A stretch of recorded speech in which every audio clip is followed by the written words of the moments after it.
असम में सरकारी मुलाजमीन की दूसरी शादी को लेकर फरमान जारी किया गया है। रियासत के वजीर आला हेमंत बिस्वा शर्मा ने कहा कि असम में सरकारी नौकरी करने वाले बिना इजाजत दूसरी शादी नहीं कर सकते। इस सिलसिले में जी सलाम ने गुवाहाटी हाई कोर्ट के सीनियर एडवोकेट और इलियास अहमद से खास बातचीत की।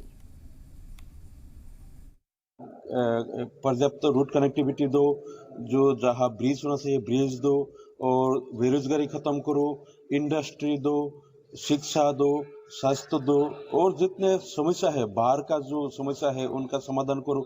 जो उनका काम होते हैं वे काम छोड़ के इस काम में लग गया है कि कौन क्या शादी करेगा, कौन क्या खाएगा, किसका घर में क्या रहेगा, कौन क्या पहनेगा, ये सरकार का काम नहीं थे। जो निकम्मा सरकार होते हैं, जो अपने काम करने के लिए लायक रहते हैं, अपना काम नहीं जानते हैं, वो इस तरह के मुद्दे के पीछे लगे हुए थे।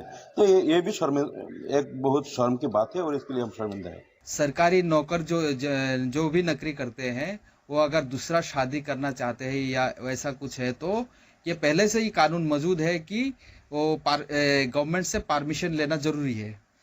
हाँ, नहीं तो वो एक जो है वो गवर्नमेंट वो पेनल्टी लगा सकते हैं या कोई डिपार्टमेंटल प्रोसीडिंग ड्रॉ कर सकते हैं उनके। ये कोई नई बात नहीं है।